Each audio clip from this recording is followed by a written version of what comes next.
രാഹുൽ ഈശ്വർ തിരുവനന്തപുരം സ്റ്റുഡിയോയിൽ. രാഹുൽ, ഇങ്ങനെ ഒരു നിയമനം നടത്തുന്നതിൽ ശ്രീ അടൂർ ഗോപാലകൃഷ്ണൻ അടക്കമുള്ളവരുടെ പ്രതികരണം താങ്കൾ കണ്ടുവല്ലോ. രാജ്യത്തെ ഏറ്റവും സുപ്രധാനമായ ഒരു സ്ഥാപനം, ഏറ്റവും അംഗീകരിക്കപ്പെടുന്ന ഒരു സ്ഥാപനം, അവിടെ ഒരു നിലയ്ക്കും അതിന്റെ പദവിയിലിരിക്കാൻ യോഗ്യതയില്ലാത്ത ഒരാളെ സ്വന്തം രാഷ്ട്രീയ പാർട്ടിയോട് കൂറുപുലർത്തുന്ന ആള് എന്ന നിലയ്ക്ക് മാത്രം നിയമിക്കുന്ന ഒരു സർക്കാർ എന്ത് ഉത്തരവാദിത്വബോധത്തോടെയാണ് ഈ രാജ്യത്തെ സംവിധാനങ്ങളെ കാണുന്നത് എന്ന സംശയമുണ്ടാക്കുന്നില്ലേ? ഈ ഗജേന്ദ്ര ചൗഹാനെ അപ്പോയിന്റ് ചെയ്തത് ഒരു പൊളിറ്റിക്കൽ ഡിസിഷനാണ്. അതിനെ എതിർക്കുന്നതും പൊളിറ്റിക്കൽ തന്നെയാണ്. ഇവിടെ നമ്മുടെ സ്റ്റുഡൻസിന്റെ ലെറ്റേഴ്സ് ഉണ്ട്. അതിലവർ പറയുന്നത് പ്രോഗ്രസീവും ലിബറലുമായ ഫോഴ്സസിനെ എല്ലാം തച്ചുടയ്ക്കാൻ ശ്രമിക്കുന്നു എന്നാണ്. നമുക്ക് സത്യസന്ധമായി സംസാരിക്കണം. ഗജേന്ദ്ര ചൗഹാനോ അല്ലെങ്കിൽ ഫിലിം ഇൻസ്റ്റിറ്റ്യൂട്ടോ ഒന്നുമല്ല എന്റെ പ്രശ്നം, രാഷ്ട്രീയമാണ്. സെന്റർ ലെഫ്റ്റും സെന്റർ റൈറ്റും തമ്മിലുള്ള ഒരു വടംവലിയാണ് നടക്കുന്നത്. ഇപ്പൊ ഇരിക്കുന്ന സയ്യിദ് മിർസയും ലോകോത്തര അംഗീകാരമുള്ള വ്യക്തിയൊന്നും അല്ലല്ലോ. അതായത് കോൺഗ്രസ് സർക്കാർ ഇരിക്കുമ്പോൾ സെന്റർ ലെഫ്റ്റ് നിൽക്കുന്ന ഇന്റലക്ച്വൽസിനെയും അവിടെ അവാർഡ് കിട്ടിയവരെയും എല്ലാം അവരുടെ അക്കാഡമികളിൽ പ്ലേസ് ചെയ്യുന്നത് പോലെ, ഇൻസ്റ്റിറ്റ്യൂട്ടിന്റെ തലപ്പത്ത് കൊണ്ടുവരുന്നത് പോലെ, BJP വരുമ്പോൾ സെന്റർ റൈറ്റ് ഉള്ള ഫോഴ്സസിലെ ആൾക്കാരെ കൊണ്ടുവരും. തീർച്ചയായും അടൂർ ഗോപാലകൃഷ്ണൻ സാറിന്റെ സമീപനമൊക്കെ നല്ലതാണ്. ശത്രുഘ്ൻ സിംഗിനെ പോലുള്ളവരുടെ സജഷൻസ് വരികയാണെങ്കിൽ വളരെ നല്ലതാണ്. പക്ഷെ ഇതിന്റെ പിന്നിൽ രാഷ്ട്രീയമാണ്. അത് കലയോടുള്ള സ്നേഹമോ സിനിമയോടുള്ള സ്നേഹമോ അല്ല. പകരം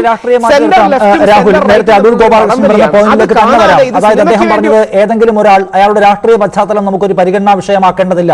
അയാൾക്ക് ഇവിടെ ഇരിക്കാനുള്ള യോഗ്യത മാത്രം പരിഗണിച്ചാൽ നിങ്ങൾ ശത്രുഘ്ൻ സിൻഹയെ കൊണ്ടുവന്നോളൂ, ഒരു വിരോധവും ഒരു എതിർപ്പുമില്ല. പക്ഷെ നിങ്ങൾ കൊണ്ടുവരുന്ന ആൾക്ക് ഇവിടെ ഇരിക്കാനുള്ള ടെക്നിക്കലായ യോഗ്യതയില്ല എന്ന കാര്യം നിങ്ങൾ ഓർക്കണം. അയാളുടെ BJP അംഗത്വം ഒരു അയോഗ്യതയായി പരിഗണിക്കുന്നതേ ഇല്ല എങ്കിൽ കൂടിയും ഇക്കാര്യത്തിലും അയാൾ അയോഗ്യനാണ് സാർ, അത് നിങ്ങൾ പരിഗണിക്കുന്നില്ല. ശ്രീ ഗജേന്ദ്ര ചൗഹാന് 35 വർഷത്തോളമുള്ള എക്സ്പീരിയൻസ് ഉണ്ട്. അദ്ദേഹത്തെക്കാൾ അനുഭവജ്ഞാനമുള്ളവർ ഈ സെന്റർ റൈറ്റിന്റെ കാഴ്ചപ്പാടിൽ ഉണ്ടോ എന്ന് ചോദിച്ചാൽ കാണാം. പക്ഷേ അവരുടെ ലെറ്ററിൽ തന്നെ പറയുന്നത് പോലെ government is trying to curb the voices of liberal and progressive forces. അപ്പൊ ഇതിന്റെ പിന്നിൽ രാഷ്ട്രീയമാണ്. ലിബറൽ ആൻഡ് പ്രോഗ്രസീവ് എന്ന് സ്വയം വിളിക്കുന്നത് ഇടതുകാരാണ്. നാഷണലിസ്റ്റിക് ആൻഡ് പാട്രിയോട്ടിക് എന്ന് സ്വയം വിളിക്കുന്നത് മധ്യ വലതുപക്ഷം അല്ലെങ്കിൽ വലതുപക്ഷക്കാരാണ്.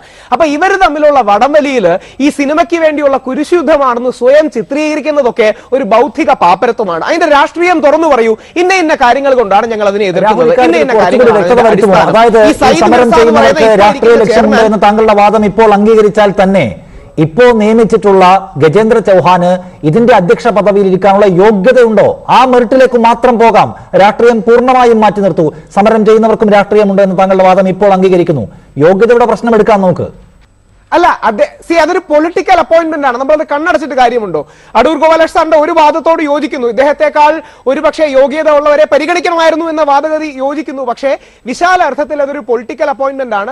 വിമർശനങ്ങളെ ഏറ്റവും ബഹുമാനത്തോടെ കാണൂ. സ്റ്റുഡൻസ് പ്രതിഷേധിക്കുമ്പോൾ അവരെ ചർച്ചയ്ക്ക് വിളിക്കാനും കൂടുതൽ ചർച്ച ചെയ്യാനും അടൂർ സാറിനെ പോലെ ലോകവും ഭാരതവും ഒക്കെ അംഗീകരിക്കുന്നവരുടെ വാക്കുകൾ തീർച്ചയായും കേൾക്കുകയും ഇൻക്ലൂസീവായി പോവുകയും ചെയ്യും. പക്ഷേ പരസ്പര ബഹുമാനമില്ലാതെ വരുന്നവർ തങ്ങളുടെ പാർട്ടിയിൽ പെട്ടവരാത്തവരെല്ലാം പുരോഗമനവാദികളല്ല, അവരെല്ലാം പ്രതിലോമകാരികളാണെന്നും തങ്ങൾക്ക് മാത്രമേ ബൗദ്ധിക സാഹിത്യ മേഖലകളിൽ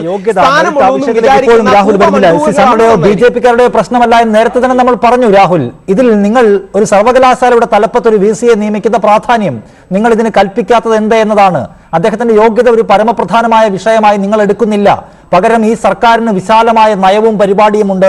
അതോടൊപ്പം ചേർന്ന് പോകുന്നവർ ഫിലിം ഇൻസ്റ്റിറ്റ്യൂട്ടിന്റെ തലപ്പത്ത് വരട്ടെ എന്നാണ്. ഫിലിം ഇൻസ്റ്റിറ്റ്യൂട്ടിന്റെ തലപ്പത്ത് വരാൻ ഫിലിം ഇൻസ്റ്റിറ്റ്യൂട്ടുമായി ബന്ധപ്പെട്ട കാര്യങ്ങൾ അറിയാവുന്ന, അടൂർ പറഞ്ഞതുപോലെ അതിനെക്കുറിച്ച് ആഴത്തിൽ അറിയാവുന്ന, അതിൽ സ്പെഷ്യലൈസ്ഡ് ആയിട്ടുള്ള ആളുകൾ വേണമെന്നതാണ്. അതിന് ഈ സർക്കാരിന്റെ നയപരിപാടികളെ കുറിച്ച് ബോധ്യമുള്ളവരല്ല ഫിലിം ഇൻസ്റ്റിറ്റ്യൂട്ടിന്റെ തലപ്പത്ത് വരേണ്ടത്. അതെന്തേ മനസ്സിലാക്കാത്തത്? നമുക്ക് ഈ വിദ്യാർത്ഥികളോടെല്ലാം ബഹുമാനമാണ്. ഇതിനെ എതിർക്കുന്നവരുടെ എല്ലാ സ്വരത്തെയും ബഹുമാനത്തോടെ കാണൂ. അല്ലാതെ ചില മധ്യ ഇടതിലെ ആൾക്കാർ കാണുന്ന പുച്ഛത്തോടുകൂടി, അവർ പറയുന്ന ടോട്ടലിറ്റേറിയനിസത്തോടുകൂടി നമ്മൾ ആരും കാണില്ല. പക്ഷേ പൊളിറ്റിക്കൽ ടെർമിനോളജി അറിയാത്തവർ, സെന്റർ റൈറ്റും സെന്റർ ലെഫ്റ്റും തമ്മിലുള്ള വ്യത്യാസം എന്താണെന്ന് അറിയാത്തവർ അങ്ങനെ ഒരുപാട് വിമർശനങ്ങൾ പറയും. ഒരു കാര്യം മാത്രം ഓർക്കുക, ഇന്ത്യ നിങ്ങളെ റിജക്ട് ചെയ്ത് കഴിഞ്ഞു. നിങ്ങൾ ഡൽഹിയിലെ ലുട്ടിയൻസ് ക്ലബിലും ഒരു 300-400 പേരുടെ ആകെ എണ്ണ ഉറങ്ങുന്ന പരസ്പരം പ്രൊമോട്ട് ചെയ്യുന്ന I scratch your back you scratch my back ഗ്രൂപ്പിൽ മാത്രമേ ഉള്ളൂ എന്നും ഭാരതം വോട്ട് ചെയ്തെടുത്ത ഇന്ത്യയിലെ ജനാധിപത്യ സംവിധാനങ്ങൾ അനുസരിക്കുന്ന ഒരു ഗവൺമെന്റ് ആണ് അതിന്റെ അപ്പോയിന്റ്മെന്റുമായി മുമ്പോട്ട് പോകുന്നത്.